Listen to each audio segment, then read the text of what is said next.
দেশে ইতিমধ্যে ১.১ কোটিরও বেশি টিন সার্টিফিকেটধারী রয়েছে, যার মধ্যে ২৫ থেকে ৩০% ব্যক্তি বেআইনিভাবে আয় ব্যয় অ্যাসেট লাইবিলিটি সব কিছু শূন্য দেখিয়ে জিরো রিটার্ন জমা দেন, যা একটি ফৌজদারি অপরাধ। এবার কিন্তু সরকার হার্ডলাইনে গিয়েছে হুঁশিয়ারি দেওয়ার মাধ্যমে।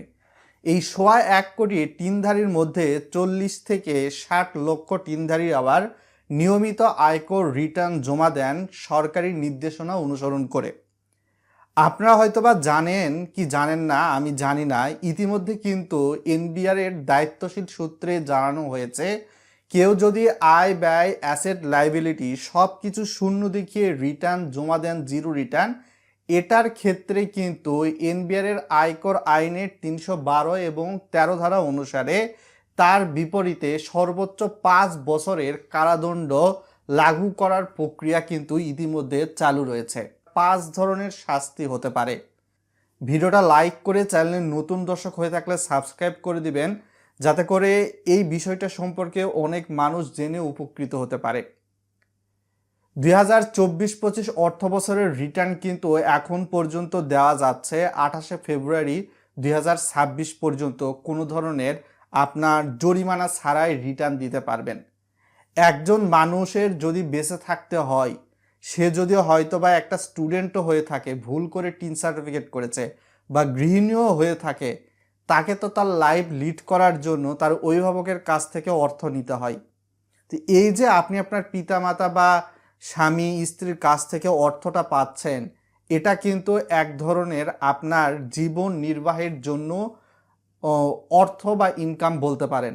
তো এটা কিন্তু অবশ্যই আয়কর রিটার্নে সঠিকভাবে দেখাতে হবে, জিরো রিটার্ন না দিয়ে।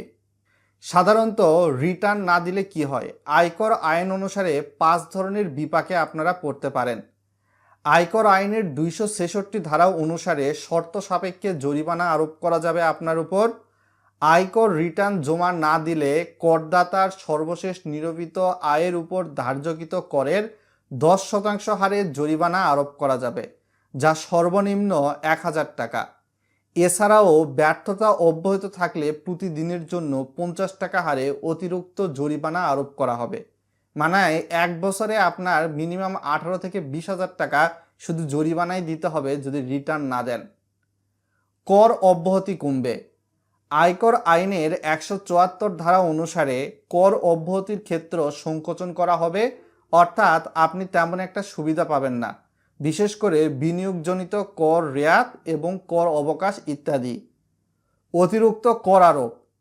আপনি যদি রিটার্ন সময় মতো না দেন, তাহলে আপনার বিপরীতে নোটিশ জারি করে নির্ধারিত সময়ে রিটার্ন না দিলে প্রতি মাসে আরোপিত করের উপর ২% হারে অতিরিক্ত কর আপনাকে পরিশোধ করতে হবে।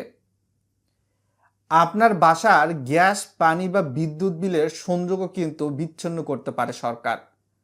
পরিষেবা সংযোগ বিচ্ছিন্ন করা হতে পারে, শুধু বিদ্যুৎ সংযোগ বিচ্ছিন্ন নয়। গ্যাস, পানি যে কোনো রাষ্ট্রীয় পরিষেবা আপনি কিন্তু পাবেন না আপনার এনআইডি কার্ড থাকলেও, বাংলাদেশি নাগরিক হলেও আপনার টিন সার্টিফিকেট রয়েছে, আপনি রিটার্ন দিচ্ছেন না। বেতন ভাতা পাওয়ার ক্ষেত্রে জটিলতা। সরকারি বেসরকারি চাকরির ক্ষেত্রে বেতন ভাতার একটা নির্ধারিত সীমা দিয়ে আয়কর রিটার্ন দেওয়া বাধ্যতামূলক করা হয়েছে। তাই নির্ধারিত সময়ের মধ্যে রিটার্ন না দিলে বেতন ভাতা পাওয়ার জটিলতাও কিন্তু হতে পারে। বাংলাদেশের প্রেক্ষাপটে বর্তমান সময়ে অনেকেই কিন্তু দেখা যায়, এই যে পাশে দেখুন, একজন মানুষের আয় কখনো শূন্য হতে পারে, একজন মানুষের ব্যয় কখনো শূন্য হতে পারে, এটি কিন্তু সম্ভব না ভাই। যারা রিটার্ন সম্পর্কে ন্যূনতম ধারণা রাখেন, তারা হয়তোবা বিষয়টি সম্পর্কে অবগত রয়েছেন। ২৮শে ফেব্রুয়ারি ২০২৬ সালের মধ্যেই কিন্তু আপনি চাইলে ২৪-২৫ অর্থ বছরের রিটার্ন সঠিকভাবে এখন পর্যন্ত সাবমিট করতে পারবেন। তাই এখনই উপযুক্ত সময়, সরকার হার্ডলাইনে যাওয়ার আগেই আপনি আপনার পদক্ষেপটি গ্রহণ করুন।